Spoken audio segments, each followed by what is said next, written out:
اس عمر میں لڑکی مرضی کرتے ہیں اور اکیلے گھر میں خود کو پرسکون محسوس کرتے ہیں۔ میں بھی اپنی مرضی سے جو چاہے کر سکتا تھا، مگر میں نے یہ نہیں سوچا تھا کہ مجھے وہ کچھ کرنے کا موقع بھی مل پائے گا جو شاید میں نے خواب میں بھی نہیں سوچا تھا، جو اتنی کم عمری میں کسی عورت کا ساتھ مل جانا، اور وہ بھی تنہائی میں، اپنے آپ میں ایک ہی پر مسرت کا خیال تھا، اور مجھے ایسی کچھ گھنٹے بعد نصیب ہونے والے تھے۔ ایمن دوپہر کے وقت گئی تھی، گھنٹہ ہی گزارا تھا، گھر میں دروازے پر دستک آخر ہونے لگی۔ شاید دوپہر کو کوئی باہر نکلنا پسند نہیں کرتا، ایسے میں ہمارے گھر کون آیا تھا؟ بھابھی گھر پر نہیں تھی۔ کچھ سوچنے کے بعد میں دروازے پر پہنچا تو یہ دیکھ کر حیران ہوا کہ دروازے پر تو ماریا بھابھی کھڑی تھی۔ سفید جوڑے میں وہ قیامت ڈھا رہی تھی اور ان کے گلے بالوں سے پانی ٹپک کر اگلے وجود کو بھگو رہا تھا۔ انہیں دیکھتی میرا دل زور زور سے دھڑکنے لگا۔ میرا دل چاہ رہا تھا کہ میں ہاتھ بڑھاؤں اور انہیں حاصل کر لوں، لیکن میرے لیے ممکن نہیں تھا، کیونکہ اب تک میرے اور ماریا بھابھی کے درمیان کوئی خاص طور پر بات نہیں ہوئی تھی۔ ماریا بھابھی مجھے دیکھ کر مسکرائی اور اندر آنے کی اجازت مانگنے لگی۔ میں نے جلدی سے سائڈ ہٹا اندر آنے کی جگہ دی اور بڑی محبت سے بولا، تو آپ کو اجازت مانگنے کی کیا ضرورت تھی؟ ہمارا گھر آپ کا ہی ہے۔ ماریا زور جیسے ہنستی اور کہنے لگی کہ تمہاری یہی بات مجھے بہت پسند تھی کہ تم مجھے غیر نہیں سمجھتے۔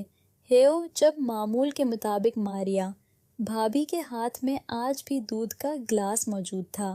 وہ ہمیشہ تازہ دودھ کا گلاس اٹھائیں ہمارے گھر آتی تھی اور میری طرف بڑھا دیا کرتی تھی۔ اب تو مجھے اس دودھ کی اتنی عادت ہو چکی تھی کہ میں نے جھٹ پٹ ان کے ہاتھ سے دودھ کا گلاس لیا اور فٹافٹ سارا دودھ پی گیا۔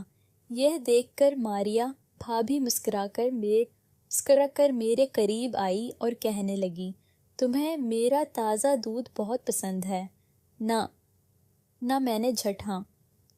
میں سر ہلایا تو میرا ہاتھ پکڑ کر میرے پاس ہی بیٹھ گئی۔ ماریا بھابھی نے میرا ہاتھ پکڑا تھا۔ میرے سارے وجود میں سنسنی دوڑ گئی تھی۔ وہ کہنے لگی، کاشی تمہیں پتا ہے، میرے مرحوم شوہر کو گو میرا تازہ دودھ بہت پسند تھا، لیکن ان کی جلد وفات ہو گئی اور ہمارا ساتھ بہت مختصر رہ گیا۔ ان کے جانے کے بعد سے میں کتنی تنہا محسوس کرتی ہوں، یہ صرف میں ہی جانتی ہوں۔ جب ہی تو روزانہ تمہارے گھر چلی جاتی ہوں کہ میں نے مسکرا کر فرمایا، بھابھی کے کندھے پر ہاتھ رکھ دیا اور ان سے کہا کہ آپ کیوں پریشان ہوئی ہے؟ ہم لوگ ہیں نہ آپ کے ساتھ، میں تو آپ کا بہت خیال رکھنے کی کوشش کرتا ہوں۔ آپ کو کبھی بھی کسی چیز کی ضرورت ہو تو آپ بلا جھجک مجھے کہہ سکتی ہیں۔ میری بات پر ماریا بھابھی کے آنکھوں میں کہ عجیب سے چمک پیدا ہوئی اور وہ کہنے لگی، یا سچ میں تم میری ہر بات مانو گی؟ میں سر ہلا دیا اور دھیرے سے میرے کان میں قریب آئی اور کہنے لگی کہ میں تمہارے ساتھ گیسٹ ہاؤس میں چلنا چاہتی ہوں، کیا تم مجھے اپنے بیڈ روم میں لے کر چلو گے؟ ہماریا بھابھی کے منہ سے ایسی بات سن گئے، میرا چہرہ شرم سے لال پڑ گیا۔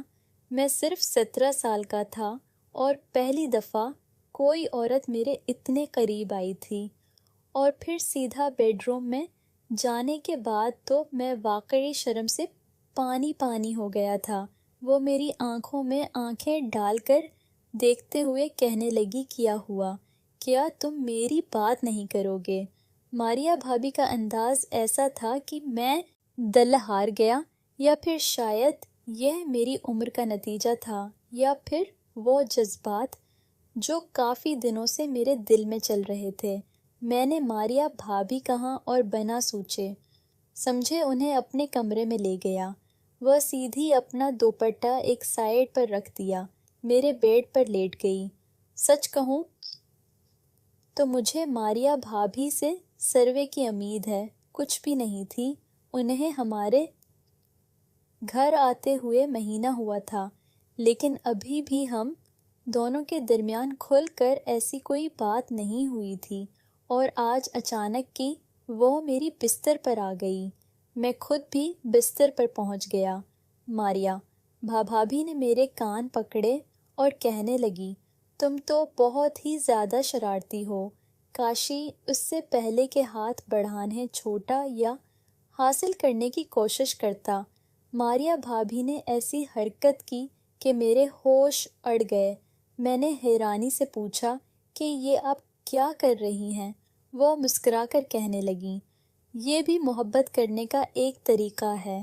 وہ میرے پیروں میں بیٹھ گئی اور اس کے بعد جو کچھ ماریا بھابھی چند گھنٹے میرے ساتھ کیا کہ وہ میں ساری زندگی نہیں بھول سکتا تھا۔ ایسا لگ رہا تھا کہ وہ بھی کوئی بہت ٹھنڈی عورت ہے، ان کے لیے یہ کوئی نئی بات نہ۔ خود بخود مجھے کچھ دیر پہلے والی بات آئی جب میں نے ان کی دیوار کو ان کے گھر سے نکل کر جاتے ہوئے دیکھا، اور اس وقت جس حالت میں دروازے پر کھڑی تھی وہ چونکا دینے والے لمحات ہوں۔ میں سوچ میں پڑ گیا کہ ہماری بھابھی اپنے دیور کے ساتھ بھی کیا، ہر کوئی ان کے بارے میں ٹھیک کہتا ہے، یا ان کے اپنے دیور کے ساتھ بھی تعلقات ہیں۔ پھر کچھ ہی دیر مجھے میرے ہر سوال کا جواب مل گیا جب ہماری بھابھی 4 گھنٹے تک لگاتار ماریا ماں بھی ابھی دروازہ، عمر دراز اور خوبصورت اور جوان عورت جو کچھ میں نے پہلی ہمارے پڑوس میں شفٹ ہوئی تھی، شروع میں تو ماریا سے واقفیت نہیں تھی۔ پھر ایک دن وہ خود تازہ دودھ لے کر ہمارے گھر آئیں اور اماں سے اپنا تعارف جو کروایا تو ہمیں پتہ چلا کہ وہ ایک بیوہ عورت ہے، اکیلی رہتی ہے، ہماری بھابھی سے کوئی نہیں تھا، البتہ کبھی کبھار ان کا دیور یہ ان سے ملنے کے لیے آ جایا کرتا تھا، اور ماریا باجی نے بتایا تھا کہ ان کا خرچہ بھی وہی دیور اٹھاتا ہے۔ ہماری بہت نرم مزاج کی بلکہ محبت کرنے والی عورت تھی۔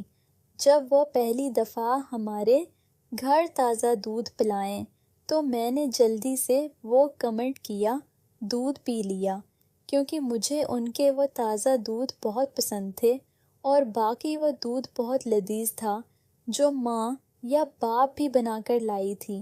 اس میں کچھ میوہ جات میں ملے ہوئے تھے، میری پسند آئے ہوئے۔ وہ کہنے لگی، میں جب چاہوں ضرور لاؤں گی۔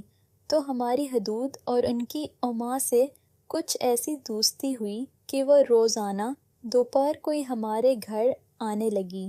وہ اکیلی عورت تھی، اماں کے ساتھ اپنے دکھ درد بیان کرتی تھی، ہم ابھی اسے اپنے گھر کی ہر بات کہہ دیا کرتی تھی، اس لیے ان دونوں کی دوستی گہری ہو گئی، اور اس دوستی کا فائدہ مجھے ہونے لگا۔